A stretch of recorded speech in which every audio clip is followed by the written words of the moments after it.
Okay, we should be live. Yeah, we are. Okay, good. We are live. So, welcome to Tamarah's Closet today. I am really excited today because I have such a inspirational guest in a different sort of way with me today from Montreal. And he says he is a late bloomer as an artist, yet he's really got a very artistic background in graphic arts, woodworking, which I'm excited to hear a little bit about that, and interior design. But it was later in life that he actually decided to delve into his passion for the arts as a painter. And he also, what's so interesting is he also has a background as a life coach.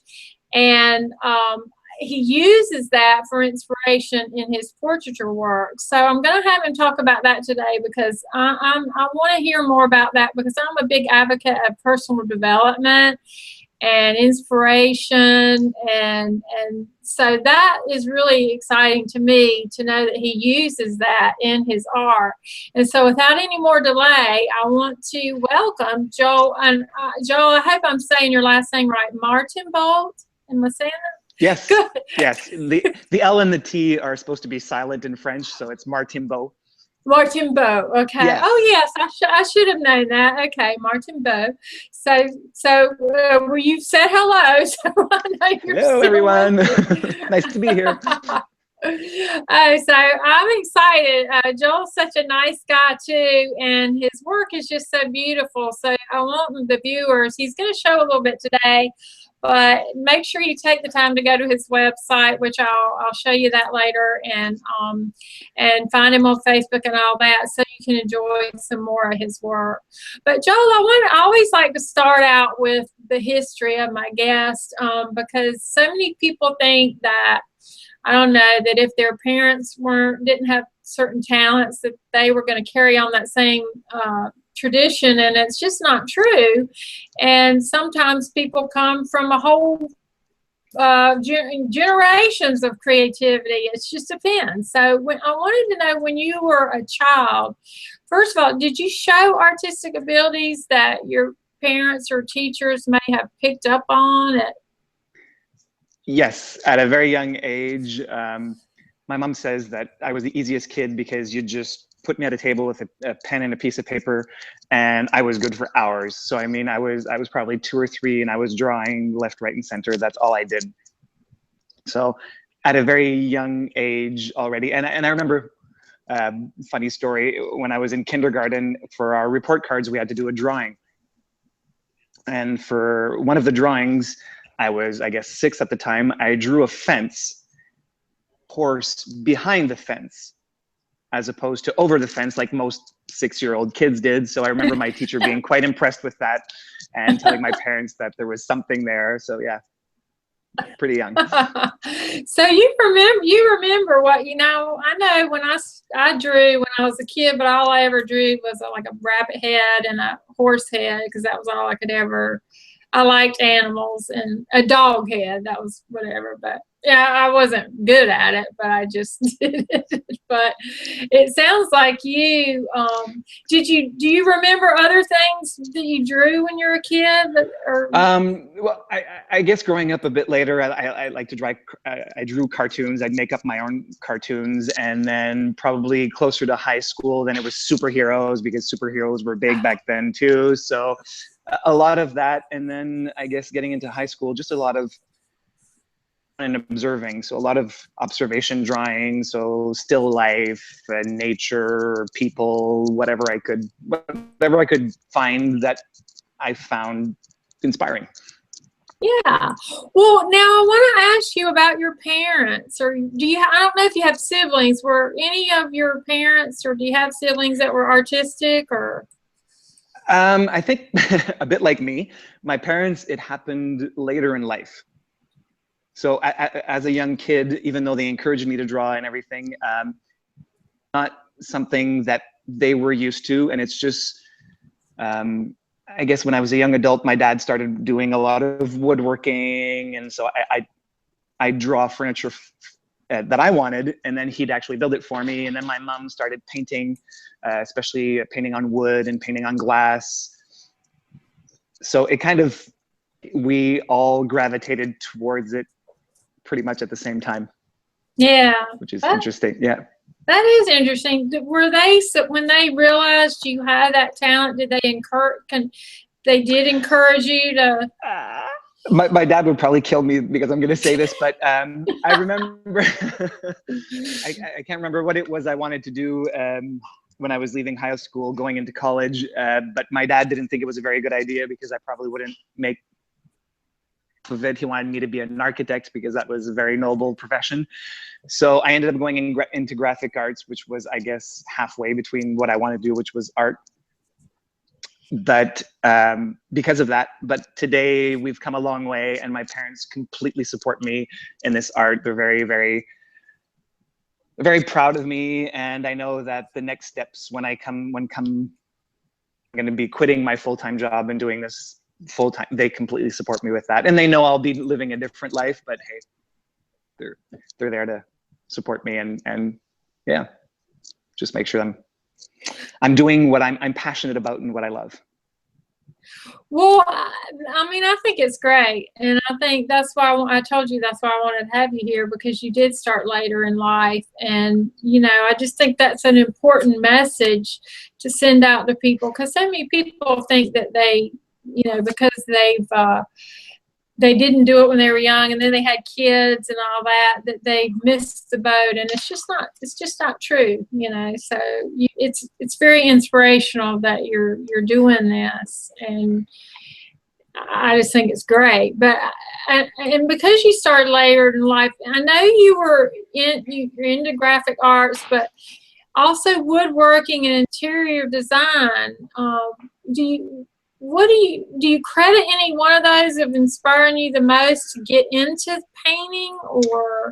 I don't know if it's an inspiration, but when I was doing interior design, this was a few years back when all the shows on TLC, Trading Spaces, and all these shows were very popular, and a lot of the designers in these shows, because they wanted it to be obviously low cost, were creating their own art.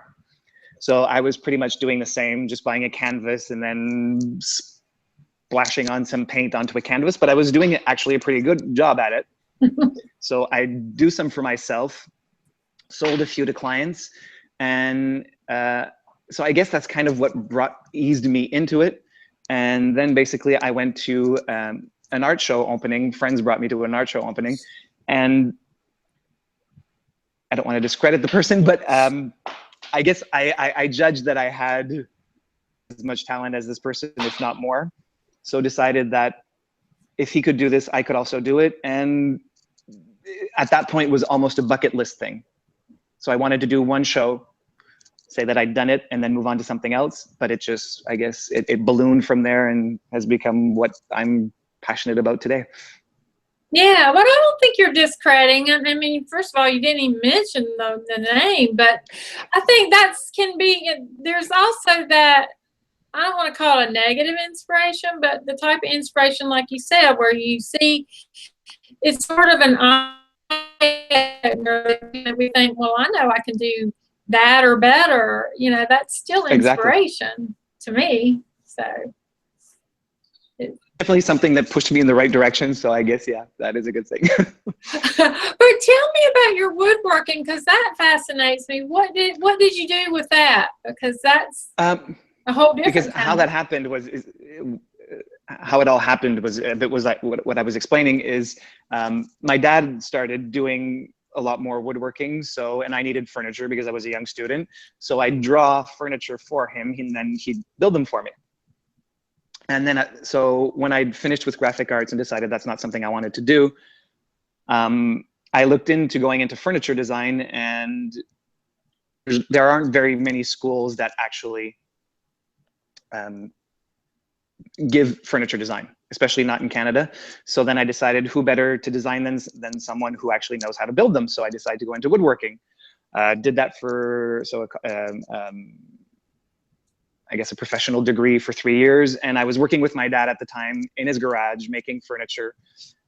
And after I finished school, I did that for about 6 months until I was really, really, really poor and decided I needed to get a real job, and I guess never But since then, I mean, when I need something, I'm definitely, I'm there. And my dad's today has a beautiful workshop. So I'm in my dad's workshop making my own furniture, but just decided that it's a very stressful environment, and it's very, people are very picky, and everything has to be very precise and very, so I decided it was way too much stress for me. Yeah, yeah. But were you doing the actual making the furniture and staining Yep. and all that? All of that. Wow. Or painting? I could do all that. I mean, it was a bit of a family. So me and my dad were making most of the furniture. My mom, I guess, would do 75%, if it's not 90%, of the finishing. So she would take care of the staining and the varnish, and so very involved in that endeavor we took on. Yeah. Well, I know in your bio you say that you were self-taught, and you really started with landscapes, and you just talked a little bit about the abstracts. But what about landscapes? Because I don't know. I just think that's, I guess because I've never actually, I mean, I have taken little art classes, you know, in high school when you had to take art, or that would, maybe you did. It seems like you did. That was one of your classes. Yep. But I remember, you know, I guess I certainly thought trying to draw a flower or something like that was easier than, I never could master doing a human, you know, but landscapes is still hard. How did you? Well, and then I guess it's a very loose term at landscapes. It was definitely contemporary. It was not based, I wasn't basing myself on an existing landscape. It's just the way I pretty much built all these paintings was I'd always have a horizon line, and then usually something that was similar to either earth or and sky and sea. But I mean, nothing was, it was actually no true representation of what a landscape is.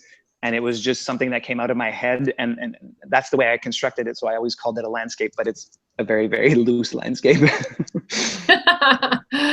Well, I know, but God, just being self-taught, I think, is fascinating enough. And I know some of the greatest artists in any, whether it's a musician or a painter or sculptor, lots of times you find out that they are mostly self-taught. So but because you're self-taught, I mean, even the portraiture work, to me, that's really would be the biggest challenge. It seems like to me, but maybe it's because it was my biggest challenge when I took an art class. But what moved you into portraiture work, and did you use yourself as your first subject, or? I did, yes. So this is before I even started the landscapes. I did a self-portrait, which is something I just felt like doing, and it turned out really, really well. It's completely different from what I'm doing today, but I've always really had an affection for that painting, and then went into the landscapes, and at one point decided, let's try this again, and it didn't work out at all. Knowing that I was doing this one show, I decided to focus on the landscapes and put portraiture aside. And once I did that first show and I finished with it, I decided this is probably the right time to go back to portraiture. And it happened, and I've never turned back. And I've even tried to do the landscapes recently, especially for friends, and I'm just not digging it. Yeah. Well, what do you think your background is, the life coach is what got you more interested in portraiture work, or? I don't know, because when I first started the portraits, I hadn't even begun my certification as a life coach. So it just ended up being there's something about wanting to portray the essence of someone. And I say that for me, at least, painting a portrait, there's something very, very intimate about painting a portrait. Often my portraits are large size. So, I mean, you get to focus on these small, small details, somebody's eyebrow arc or the folds in their eyes or whatever. And there's something, and I just wanted to bring out the beauty of all these people. intention. And then when I moved into life coaching and read more about emotions and how emotions actually, I can't remember if it's 57 seconds or 67 seconds or 97 seconds, but I remember seeing somewhere that an emotion, if it runs its course, will only last a certain amount of time. And I think it's under 67 seconds if we let it run its course. But as human beings, we tend to want to push them aside or not deal with them or whatever. So I found that interesting that because I work from pictures, so when I take that picture, I have captured a specific emotion in time. At that split second, it was something. Had I taken it 10 seconds later, 20 seconds later, it could have been something completely different. When I started developing that relationship with emotion, that's where it really, to me, took off. And that's where it really became something completely different to me, which was maybe, I don't know, 7 or 8 portraits into the first ones. Yeah, you were talking about that, I think, in your statement, and so that was what you were referring to, because you are working from a photograph. So when you snap that photograph, you are catching that particular emotion. So yeah, I mean, I think that's fascinating that you look at it that way. You know, I don't know. I just think the work is incredible, what you've done with your portraits and how you're using. But what I guess what I'm thinking is, when you're doing your self-portrait, what are you pulling from your own emotions at a particular period of time that you're reflecting back on, or is it usually more in the moment right then when you're doing the work? It really depends. And I know if you've done life coaching usually finishes with a coaching assignment. So to be able to put into practice whatever you've explored during that coaching session, you usually finish with an assignment. A lot of people like to journal. I hate journaling. I hate writing with a passion. So definitely not something for me. So I remember, and obviously when you're going through a life coach certification, you're also working with your own life coach. So I remember one of the first times that I did one of the first times that I did a self-portrait, the assignment was I needed to learn to be more patient. So I'm a very patient person in life for minute things, threading a needle, doing very minute work or stuff like that. But when it comes to the big things in life, I seem to be a lot more impatient. So, and that's what we explored during the coaching sessions. So my life coach said, well, finish this. What's the assignment? And I said, you know what? I am going to paint patience. And that painting ended up being a 4 foot by 8 foot self-portrait. So it did require a lot of patience. So often it's based in the moment, and it can come out from something that I want to explore. One of the paintings, I was bullied as a kid, and I decided that's something I wanted to explore, and I wanted to kind of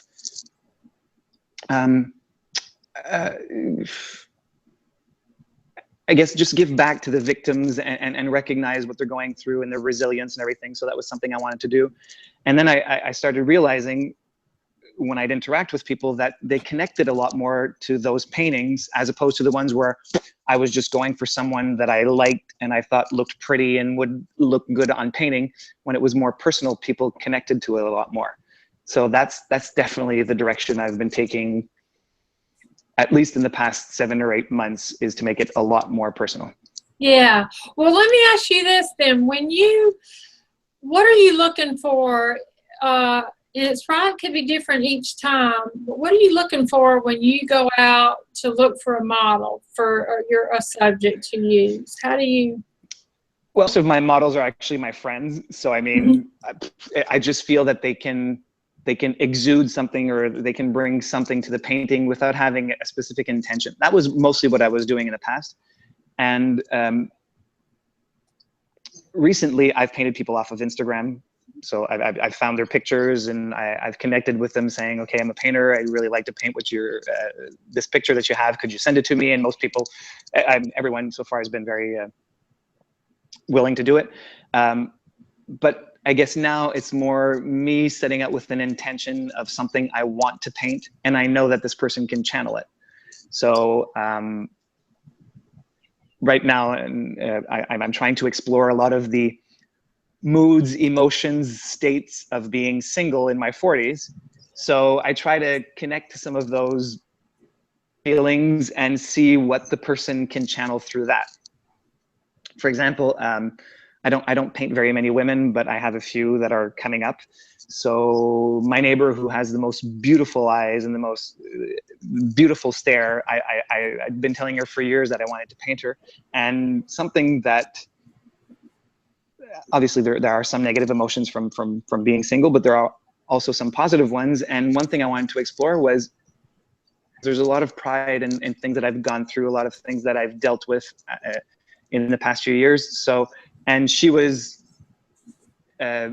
about to give birth. I mean, she gave birth 2 weeks later. So pride in her face is I mean, clearly stands out. So I'm looking forward to painting that. So it's, I guess it's that, it's about connecting with something, sharing it with whoever I'm going to be painting, and ask them to channel that and see what comes out of it. Because sometimes it morphs, it changes, but it comes from an intention.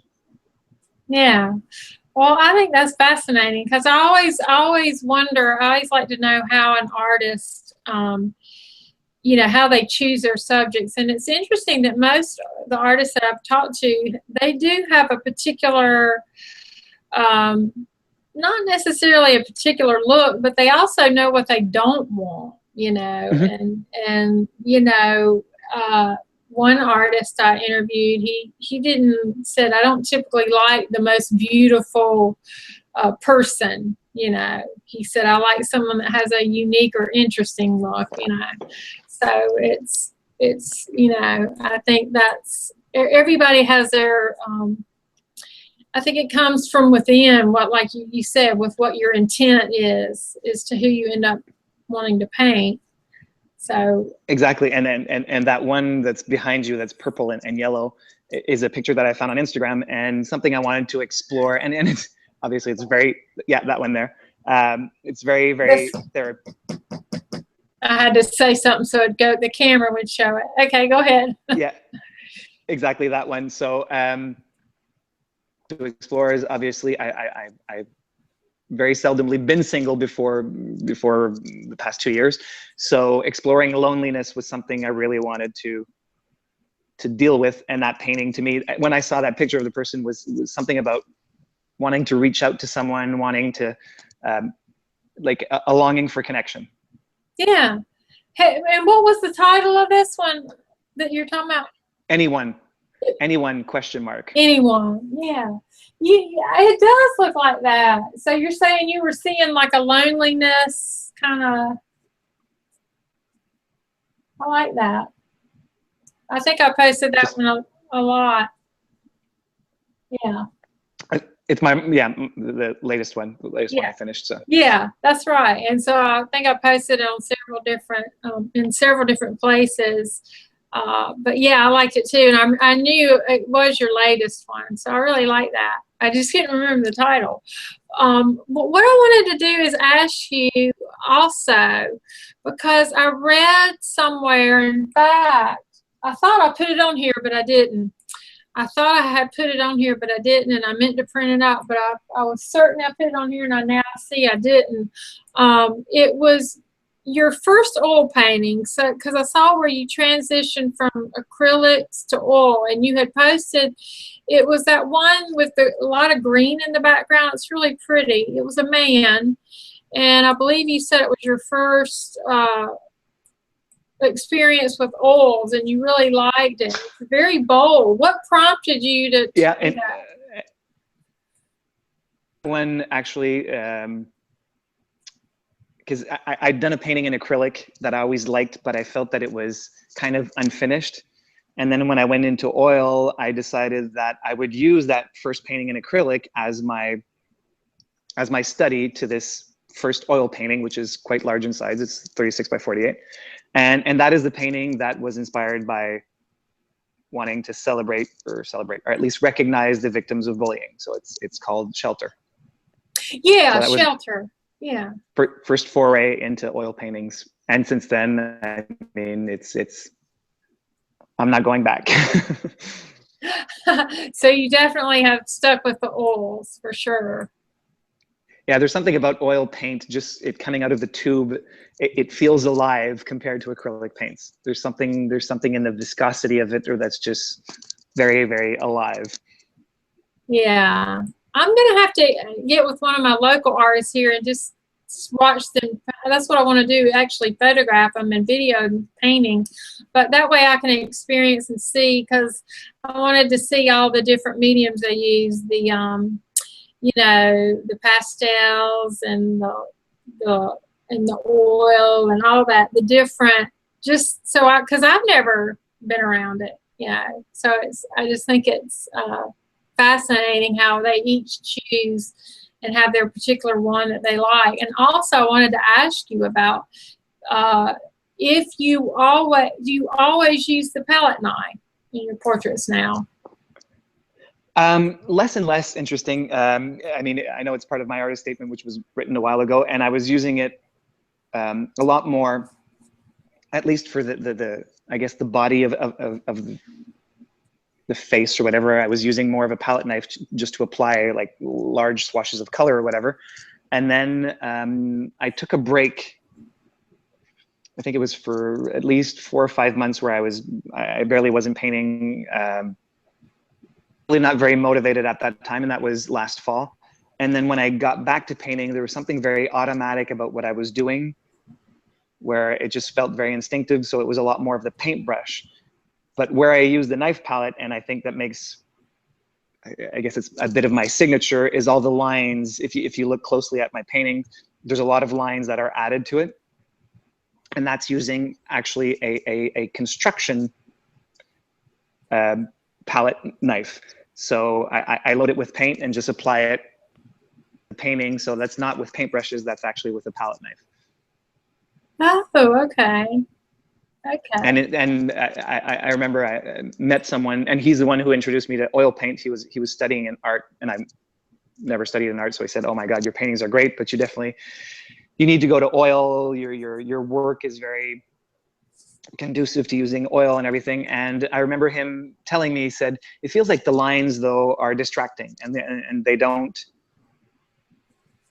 I guess he didn't feel that they were necessary, and I listened to him for one or two paintings, and then decided, no, this is my thing. This is my signature. And with the last few paintings is often I'll finish with those lines. My paintings seem, at least to me, to come alive as I start adding these lines to my paintings. So yeah, I love my friend, but that advice, not sticking to it.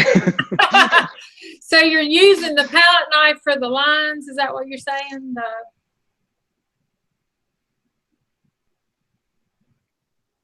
For the palette, not as much knife? as just because I used to do it to apply like large brush strokes of color. So I just load the knife and then add it to the painting. So I'm doing that less and less and using just paintbrushes. Hey, okay. But when I finish off with those lines, that's when I'm. Okay, that's when you're going back to the palette. I know you bounced Yep. out. So okay, you bounced out, so I couldn't hear you. So, yeah. Oh, well, sorry about that. I'm glad you didn't take their advice, because I love your work. I mean, I really do, and I think, I don't know, I think you have to stick with what it's your signature, like you said, and you have to stick to that, because it's what makes your art stand out and unique. And I don't know, I like to break rules or whatever. Exactly. I hate rules. I don't know. I don't know. If we all followed rules when it comes to art, then everybody's art would look the same, I think. So I don't know. We would have too many Sixteen Chapel ceilings. I know. But in your artist statement now, you mentioned, and I know you said that was older, but it's a great statement, by the way. I just enjoyed reading it. I was just glad to read it. But you mentioned that you start by focusing on the eyes of the subject. And I'm going to quote you here. You said that there you can capture and immortalize the feeling that my subject portrays. So it sounds like there you're pulling from feelings of their emotions that you see through their eyes. Can you elaborate on that a little bit, and how that translates into what media? Yeah, it's just to me, I guess eyes have always been the windows to the soul. So I mean, we hear that constantly, and after my first few paintings, where I instinctively started by the eyes without having that intent. So I'd start by the eyes and then move around that, and people would tell me how much they were just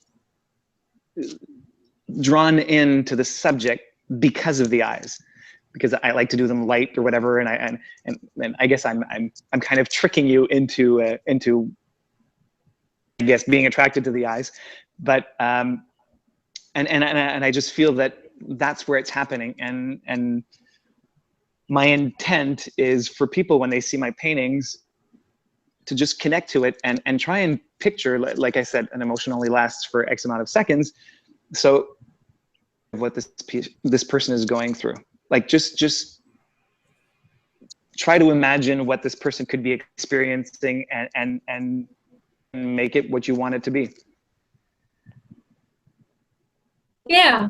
Well, like this one here, that if they can see that, this woman here, I really like that. And when I looked at it, her eyes are kind of looking down. She looks like she's very deep in thought. And I can't remember what the title of this one was, but The Weight of the Omen. Ah, The Weight of the Omen. Okay, and that's not the full picture. I know there's more to it. I couldn't get it all on here. No, and that's a very large piece as well. That's 3 feet by 6 feet. So yeah, what were you feeling when you painted that? I think that was one of the ones where she's a very good friend of mine, and I knew that she has like a different look. She's very beautiful, but she's got something very edgy about her look, and I wanted to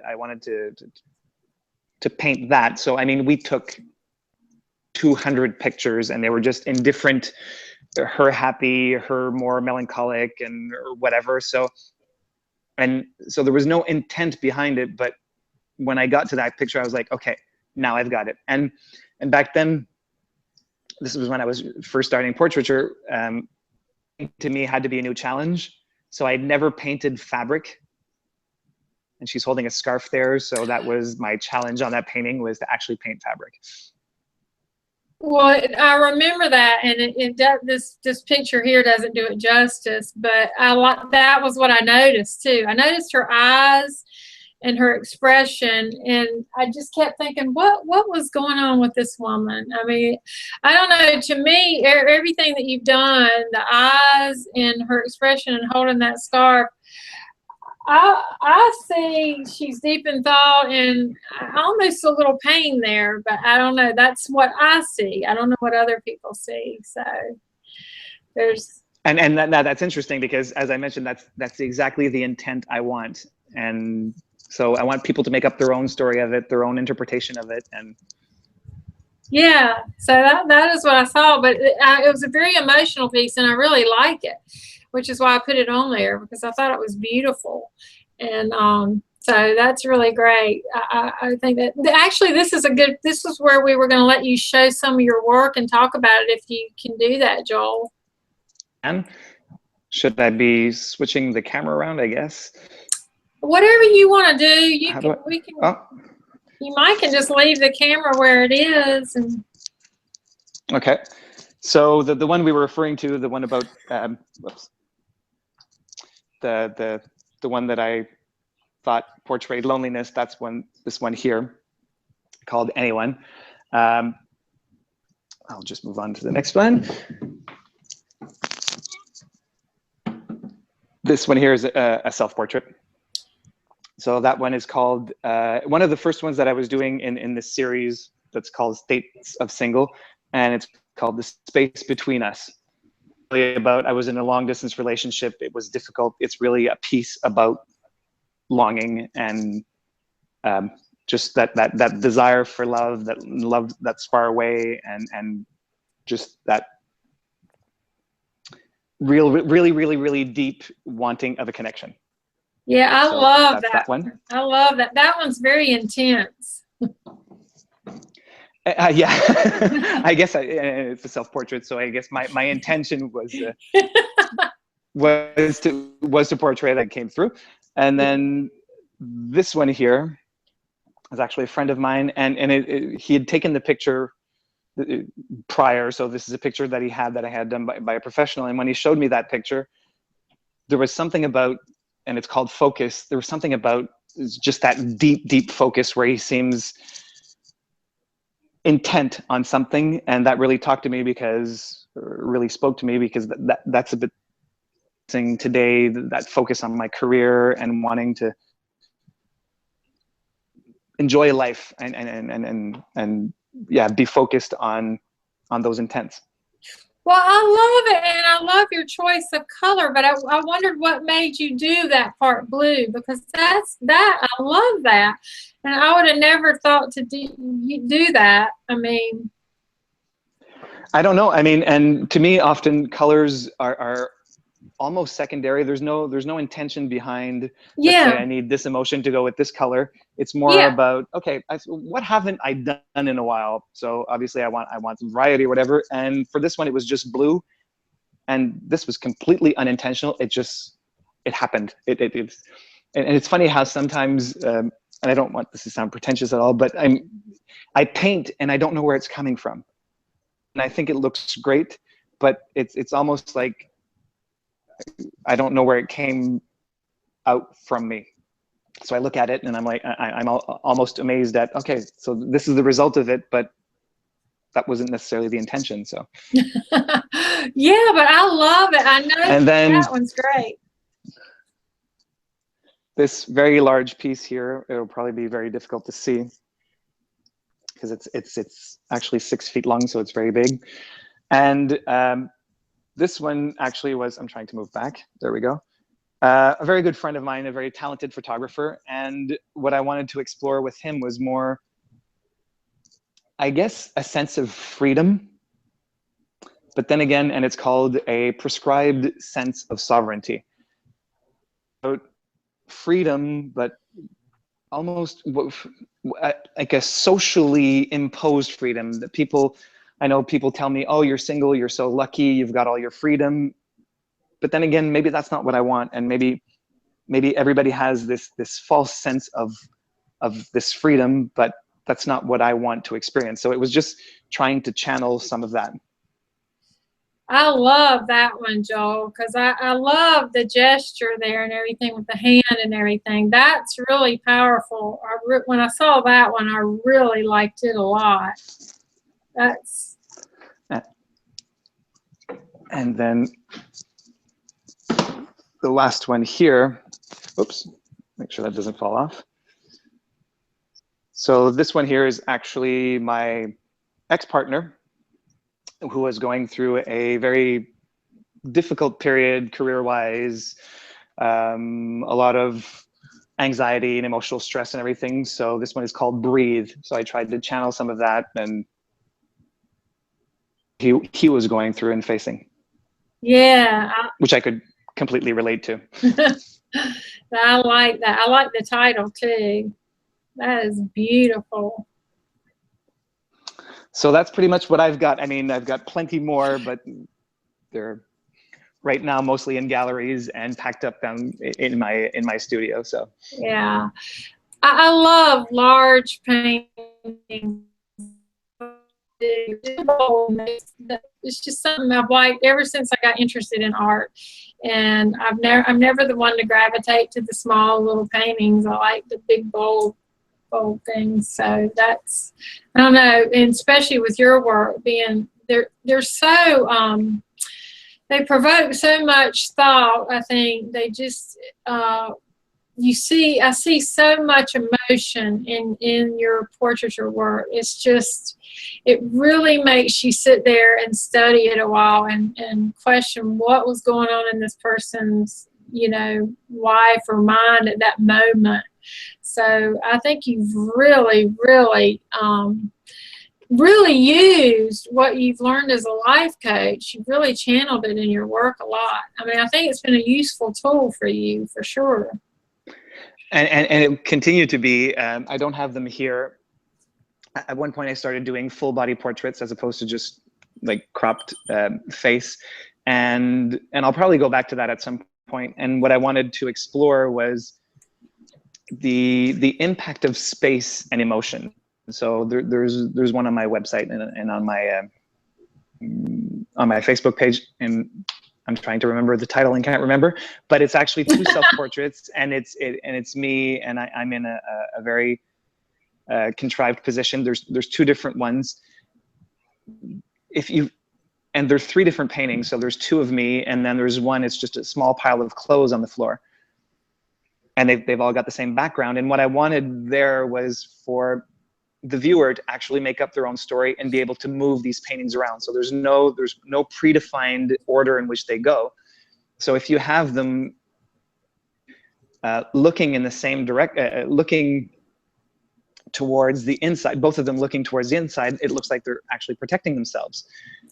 And then if you flip those paintings around and they're both looking outwards, well, then there's something about ignoring and wanting to create distance. And then if you take that 3rd painting with the pile of clothes added between the 2 of them, well, then you're creating more distance. And what I wanted to explore there, what's the impact of this distance and playing around with it on how we relate to it and the emotion we have to these paintings. Wow, that's really, is one of those the one that's behind you? Oh, is one of those this one here? Okay, no, it's not one of those. No, okay. That was supposed to be as well. I never got to the 2nd painting, but okay. That was supposed to be in the same. No, if at least on my Facebook page and on my website, it's got a yellow background. Okay. I know I've seen paintings, and yeah. I know I've seen it because I remember there was one where you had three paintings together, right? So that's the one there, yeah. Yeah. So, well, I know we talked about this briefly. I think we did anyway when we did our little meet and greet on Google Chat a couple of weeks ago. We were talking about self-portraits, and I think I mentioned to you I was reading a book at the time. And it's written by a photographer, and she did a lot of self-portraits in photography, and her reason was basically because she said, I never wanted to sit around and have no subject. And rather than sit around and wait on finding models, which was always the challenge for photographers, looking for models and keeping their appointments and things, she had to keep herself moving forward. She just did a lot of self-portraits and to keep her motivated. And I was asking you if that was part of the reason you started out with yourself or kept. I mean, I just think this is a good idea for any artist, whether they're a painter or a photographer. What are your thoughts on that? Is that a good? Well, I think that's the way it started out. It was definitely more convenience than anything else. So the fact that I'm my most available model, I'm cheap, and I know exactly what it is I want to render as an emotion, so I don't have to play around with it too much. So it definitely started out with something very convenient, and then as I started doing them and it almost became therapeutic, or allowing myself to explore things that I don't usually do, well, then it almost became a necessity as well. So, and on that picture of me, and there's a painting in the background and with I guess somewhat of a green background there. That was also an assignment from life coaching where I wasn't having fun painting anymore. So I was putting a lot of pressure on myself and going into a very dark place almost with every painting. So I brought that up with my life coach. So we decided to explore that during the session. And then again, as an assignment, he said, so where do you want to go with this? And I said, I think I need to paint play. I took all these pictures, and this one actually took me a long time. I think I did 3, and I take the pictures myself because I just put my camera on a tripod and with the timer. So, and I think I went through at least 3 or 4 different sessions before finding this picture, because everything seemed almost fake, or it didn't ring true. And I was showing them to friends, and finally I found this one picture where I said, okay, this is me. It's playful. It forces me to want to paint that. So, and it was interesting. This was the second one where it ended up being almost very therapeutic. It was every time I was putting that paintbrush on the canvas And if I was giving myself a hard time, if I was not having fun with it, I was forced to deal with the fact that, no, this is supposed to be fun.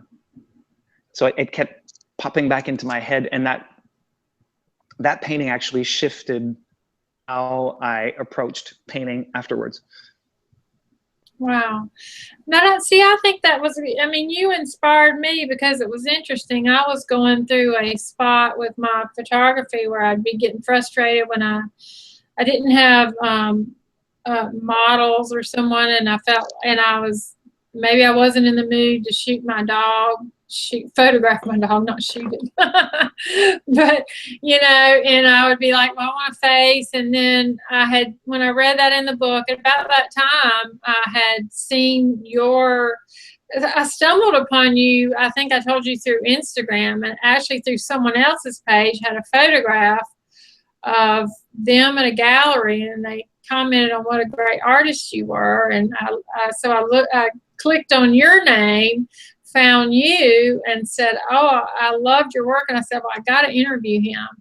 And when I saw your self-portraits, I was like, you know, I've got this tripod that I've never taken out of the box.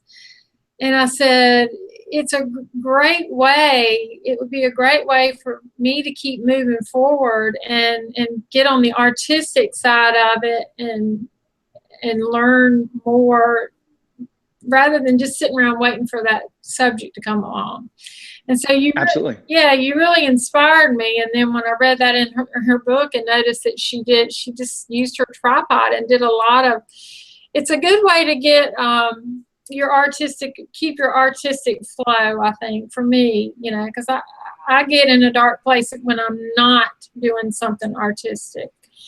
And so and I realize that as well, and obviously being alone, not having someone in my life, it becomes, there's never a reason for me to be lonely or not be doing anything or waiting for friends to call me or whatever. There's always a canvas there waiting, and I'm always there. I can always serve as a model or a subject. So there's never any reason for me to not be doing something. Yeah. Well, I think you inspired me. So that's good, because I'm ready to do it. So, but I wanted to quote you something while we were kind of on the talk of this self-portrait things. I wanted to quote you here because this is, I think this was in your statement too. You said, in a time of selfies and social narcissism, I wanted the emotion to take front stage, to allow ourselves to view the subject from within. So could you elaborate on that a little bit? I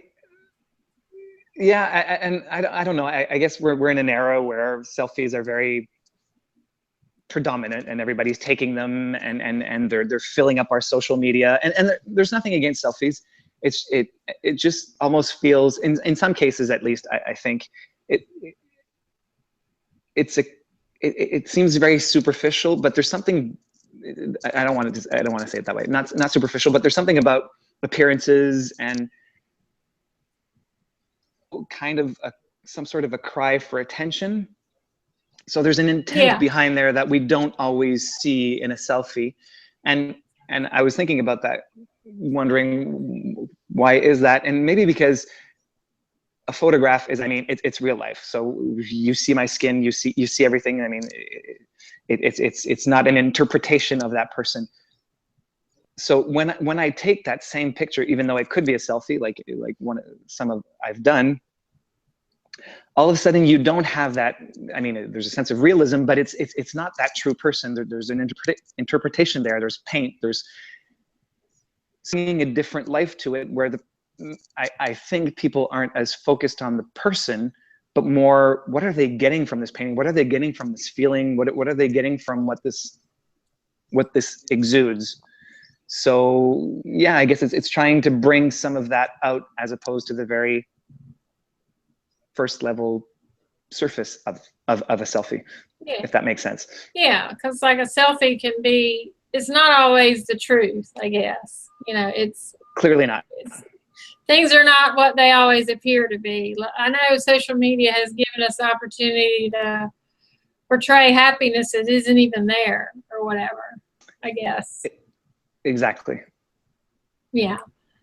And in some ways, I think selfies are good, because I think I see a lot of people who will post their selfie and say, well, this is my first selfie, so here it goes. And for me, there's a healing there too, because I think so many people, or I don't even know what the word is, not introverted, but they have this sense of guilt, like they should feel bad about themselves. To me, I guess a big part of our life is learning to love yourself.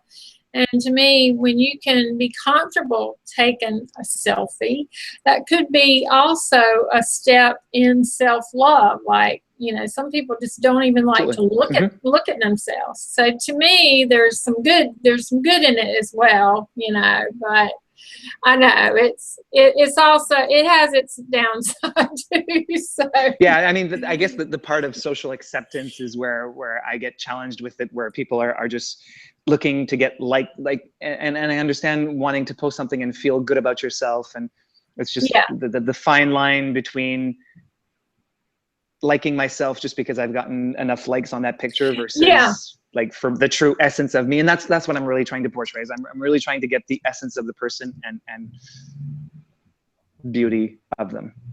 Yeah. Oh, I agree. I mean, I never care about how many likes I get on something. I think I'm more like the quality, or most of my stuff is inspirational posts. If I push a picture of myself, I put an inspirational post with it. And I'm more interested in hopefully, reaching out to someone that maybe is hurting and going through something I've been through. But yeah, there is a big thing where people are just focused on how many likes they can get, Exactly. And yeah. And it loses something then, I guess. But and I find it interesting, and I can't remember where I saw that, but they were saying selfies are the portraits of the late 1800s, because I mean, if you wanted to see yourself or have some sort of something to hang on to, I mean, photographs weren't around that much, so people had to pay to get painted, or even pay to get a photographer, and they'd do that a few times in their life, or maybe once a year. So today everything becomes more available, so the selfies are pretty much the portraits of what we had maybe 120 years ago. Yeah, you're right. I know. About portraits are all about also about social standing. So you'd make sure that in portraits you were wearing the right clothes so that you stood out in your right social sphere or whatever. So I guess selfies are.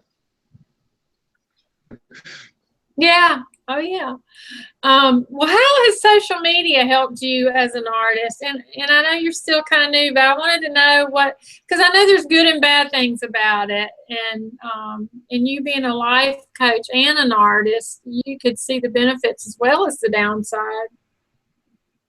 And at least for me personally, I've never experienced the downside. It's only been positive for me.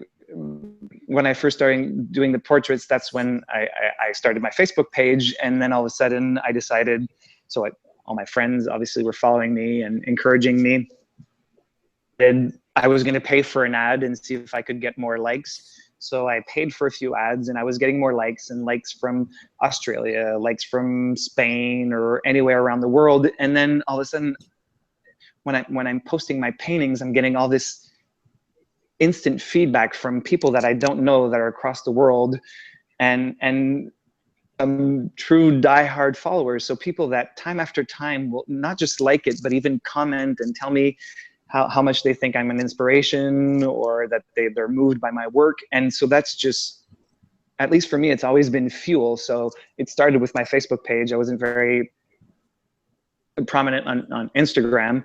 And then after an art show in Toronto last year, or at least in February, I started using Instagram a lot more. And also because what I found with Instagram, it's very fast. I could give people progress. So instead of just putting up the final painting, I can show them as I go along what it looks like, what's the evolution, everything. And again, that people have just been awesome and giving me comments and fuel to continue. So I at least for me, I haven't felt any of the downsides yet. That's good though, because and I have noticed that when I go to you, when I'm stalking you, I'm good at stalking people. I've noticed that you have a lot.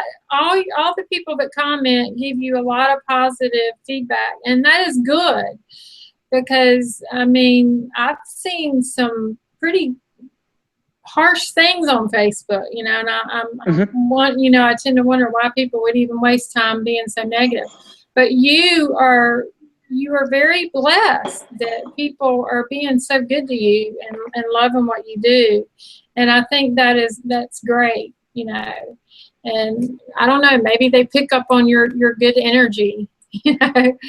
So I'd hope so. Karma. Yeah, so it's good.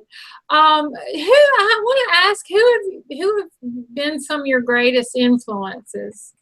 And it doesn't necessarily have to be an artist. It could be, I don't know. I guess I'm just thinking of art when I was in college, and obviously had to take some history of art courses and everything. Was an inspiration to me just because of his use of color. Who was that? You beat that a little bit. Who was that? Okay, Paul Cézanne. Okay. So one of the Impressionists. So I mean, just for his use of color was always an inspiration for me. And then as I started doing portraits, I don't know if you know Andrew Salgado, who's Canadian, but now living in London and making a huge, I mean, he's an absolutely incredible artist, and he does portraits. So that has been an inspiration to me, and people have compared to him, which is, I mean, probably the best compliment I could get. And I'm not pretending that I'm anywhere close. But just to get that comparison has been very, very, very flattering. And obviously, I guess just for some of the brushstrokes and everything has been a lot Francis Bacon as well. Yeah, well, I mean, you should be flattered you were compared to him. That is, your work really is. I mean, I just didn't believe that you were newer to this, because your work is just, you look like you've been doing this for a very long time. And thank you. I mean, I'm always in awe when I see what your latest post of another piece of art. So I'm glad that you're really going for it, you know. And that's kind of new, because in the fall I kind of took a break. I wasn't very inspired and going through I guess a more difficult time. So and I got this reminder on my phone because I'd seen a year prior this contest for emerging artists for an art fair in Toronto, which is called the Artist Project, which is Canada's biggest contemporary art show. And so I'd missed it the year prior, and then I had this reminder that came up on my phone. So I really debated, saying, okay, I'm not into this right now. Should I do it? Should I not do it? And then decided, you know what? You've got nothing to lose. It'll take you a few hours to post online. It'll cost you $40 and whatever. So I decided to send my apply for it, and I was selected. There were 280 applicants. They selected 20, so I ended up being one of the 20. Wow. So and then this show, I had 5 paintings there, and just the reception that I got from everyone. There's like 18,000 people coming to this show during one single weekend. So I was on my feet the entire time, just talking to people and getting feedback from them, and being inspired by everyone. And it was just the most ever. And that has just been fuel for me to continue. And since I got back from there, I guess I'm going to toot my horn. I was named I was named favorite emerging artist of the year. Really? I'll be going back. Yeah. So I'll be going back next year with a free booth. So with the professionals, because there are, I think it's something like 260 different artists, professional artists in the show. So I'm going back next year. So everything I'm producing right now is just with the intention of showing it next year in Toronto. Congratulations. God, Thank you. that's a huge motivator. And then it's just it's actually changed my life, because I'm, and probably like many artists, I'm good at like spending time in the studio and being there and being like spending time there, but very bad at promoting myself. So Yeah. this show kind of just happened. I mean, I took a risk by going there, and since then it's just been, I came back, and I've been in contact with galleries. So I've got pieces in two different galleries in Canada, and other ones that contacted me, but I don't have any more pieces left. So it's just, since that show, my life has completely changed. So I'm very, very grateful for that opportunity, and happy that I pursued that, and I'm going to ride that wave. Oh, absolutely. Well, do you have a mentor today that you go to, like for advice or inspiration, or somebody that you follow, or? No. I guess artistic friends, a very good friend of mine. So one of the paintings behind was a photographer. He gives me a lot of very good feedback, very real feedback. So he's not trying to please me. He's trying to help me develop and improve. So, and I kind of help him with his painting as well. But sometimes I'll send them pictures and I'll ask them for their advice. My friend who got me into oil painting is someone who will give me very, very sometimes hard, real advice.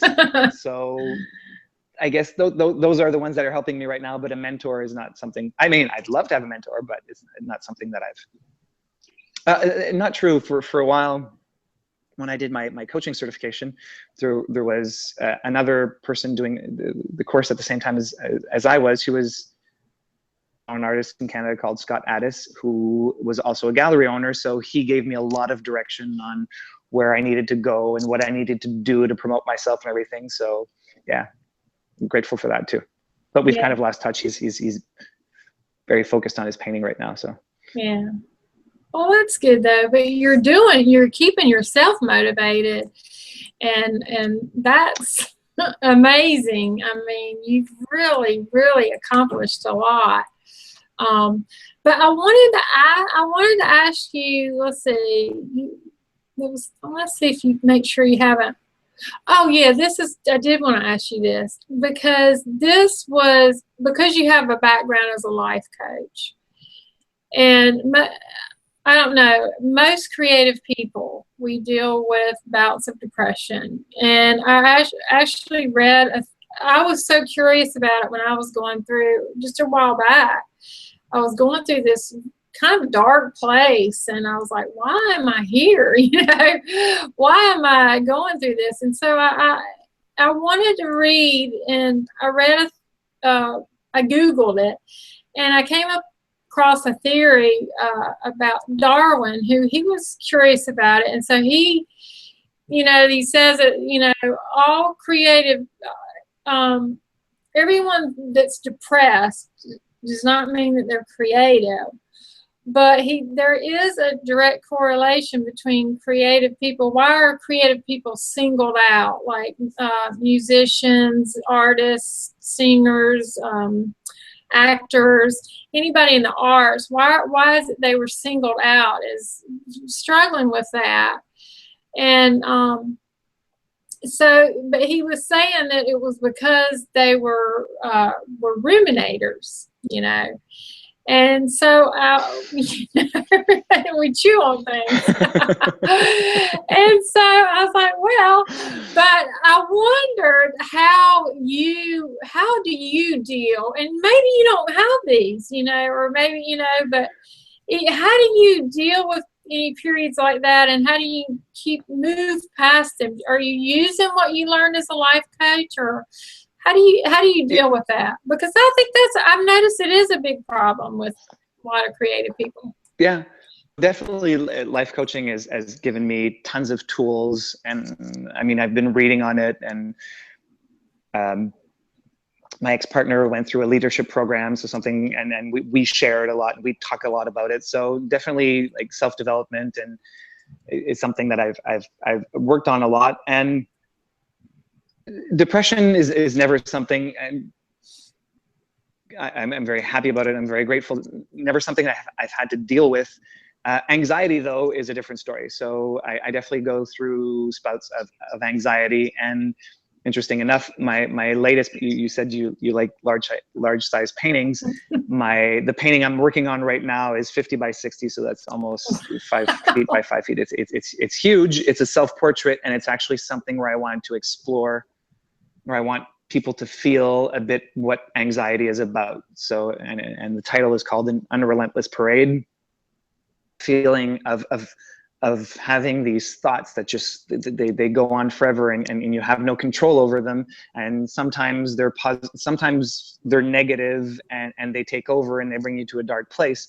Even though for me it was never really depression, it does obviously weigh down on you, and rid of these thoughts and not be so stuck in your head and be more mindful in life. So, but I do now more and more understand how that can actually fuel creativity. Like through those experiences, through those harder times, those struggles, how that can fuel some creativity, or wanting to, I guess, just a really, really strong need to want to express something. Right.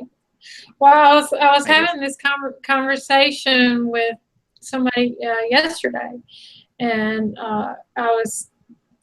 we were talking about that article, and I was saying, you know, stress is one of the biggest causes of death or whatever. It's the lead, you know, of serious health problems, whatever. He said, yeah, but it's also, they were finding that it's also spurs most creativity, you know, and so that was interesting, you know, that, like you said, and some of our most creative moments can come out, or work can come out of stressful or depressive periods, or Absolutely, and I'm really hoping that that's not only the case, and that, that we can be in a good place and produce good work. Yeah. Because I think so. The intention of I think so, but you know, yes, for sure, yeah, I know. But anyway, you seem to be really enjoying your new career as an artist. Is there a direction that you see yourself moving in, that you want? Do you want to do more exhibits? Are you interested in commercializing your art in any, or, you know, I mean, I know every artist has a different path. I definitely, I mean, I want this to become something bigger than what it is right. I mean, it's all, I have a full-time job today, so it's just something that I do on the side. So I definitely have the intent of someday wanting to make this my full-time job, my career, my passion. Yes, I want my work to be commercialized, and I also want to explore maybe more of a social side to it. So how do I make it socially relevant? So it's relevant today by just, I guess, the emotions and everything, but how do I bring it to another level? So that's something I'm curious about and something I'm exploring, and I'm always trying to look out on where do I go next with this, because I don't want to be that artist, and there's some very successful artists but that keep on doing the same paintings over and over and again. So I mean, it's very talented, but it doesn't seem like it's moving forward. So I want to be that artist that evolves, that doesn't get stuck in one thing. And so I'm always thinking, where do I go with this next? So some sort of social relevance would be probably the next step. Oh, yeah.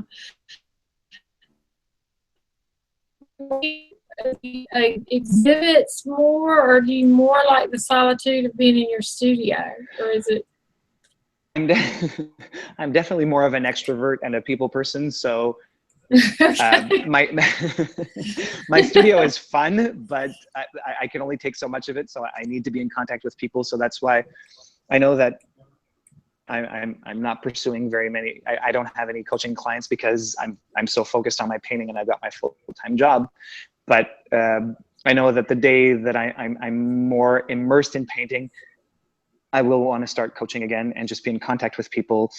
I'd like to coach, like do some group coaching around the creative process, because it's something that I've struggled with. I know it's something that artists struggle with. So I think there's something there that I want to explore and give back to people. I think that's a great idea, actually. That's a great idea. And that is a great way to give back. Absolutely. But since you started venturing, I just have a couple more questions. Since you started venturing into this new passion, what advice would you give to others who have a dream and they haven't yet stepped into it? Like for fear of that old, it's too late syndrome kind of thing? I know. And this is a coaching concept from the school that I studied with. Don't listen to your saboteur. And they're strong. We call them saboteur. It's all those self-limiting voices that you can't do this, you're not good enough, you're this, you're that. They have they're there for a reason, but I mean, we need to take control over them and just maintain that vision of what it means to be what you want to be. Right. And keep trying at it and keep moving at it, and it's never too late. Sometimes this is something I do for myself as well.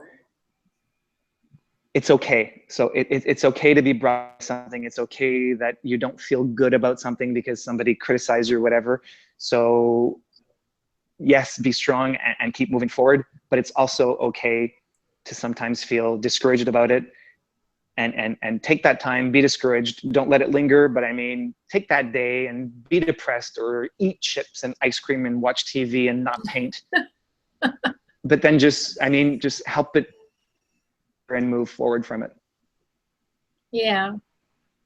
Well, I think that's good advice. And you sort of answered my next one, because I think I was just going to ask you, what advice would you give on dealing with critics and how to stay inspired? And I haven't been exposed to that too much, but I mean, just believe in yourself. And I mean, there's a reason why some critics like you. There's a reason why some won't.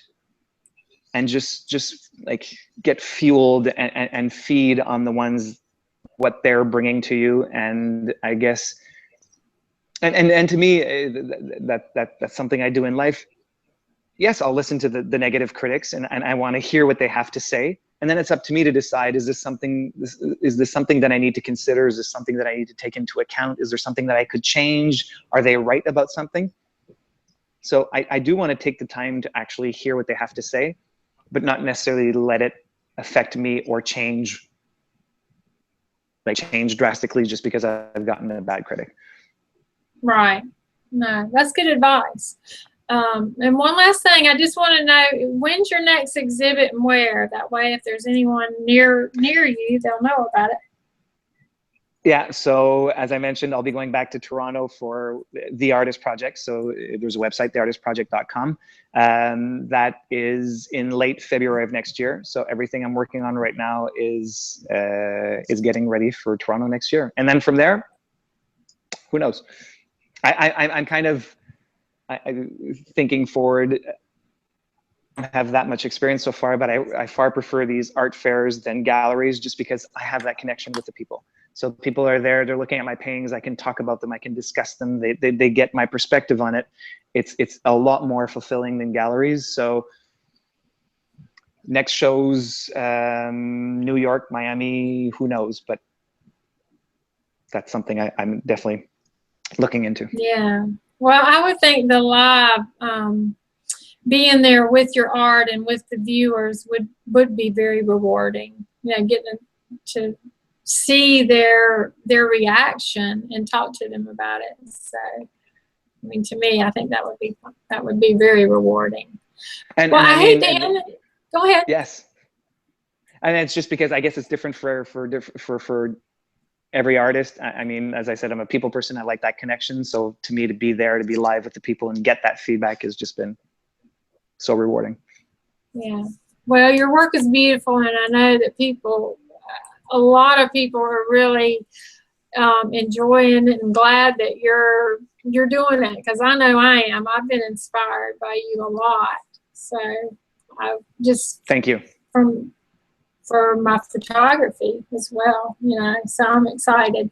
So, and I hate to end this today, but because this has been a really great fun and pleasure for me just to learn more about you, Joel, and you're such a nice person too, and positive, and I think that really comes through even in your portraits though that are more intense. It's just so I don't know, they speak volumes, and to me it's just, I enjoy looking at your work and just trying to figure out, you know, what's going on and in that person's mind and the moods that you've captured and the emotions. And I don't know, I like that. I like something that makes me think like that. So it's and if it exudes, if subjects can actually feel compassion, like even though sometimes the emotions can be strong or whatever, if it makes the person who's looking at it feel compassionate towards, I guess, the subject, then I've definitely accomplished. Yeah, you have. Yeah. Is there anything else that we didn't talk about that you want to mention or share? No, I mean, this was an awesome experience. My first interview as an artist, so I'm very grateful that you reached out to me. It's been great. Well, you were great to interview. You really speak well, and it's been fun just hearing. I'm really glad that you took the time to share your art and talk about it, because that's I always like to hear what was going on with you when you were painting the art, actually. So that from your perspective as well. So that was fun. I enjoyed that. And I want to thank the viewers too for their continued support. And you can learn more about Joel at his website. I've got it here. I hope you can. Is this showing up, Joel? I don't know. Can you see it? I can only see myself. Oh, you can only see yourself. Okay. Yeah. All right. Okay. Oh, there we go. Okay. Yes, now yeah. I can see. Okay. Yeah. Okay. I think I have to keep talking this stuff. But it's just Joel, it's Martimbeault.com.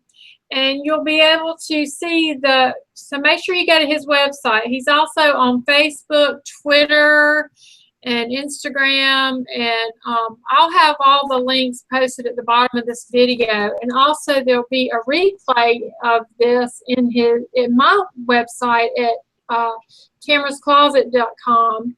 And also it'll always be on my Cinderella Story YouTube channel, as well as in my blog. So you'll be able to see the replay right afterwards. So stay tuned to Tamarah's Closet, because I also have a ballerina coming up soon from Chicago, I believe, as my guest, and another wonderful artist who is from South Africa. So stay tuned to Tamarah's Closet for more talented people from all over the world. And thank you again to your own continued success. Keep on rocking it, and we'll see you next time. Thanks a lot.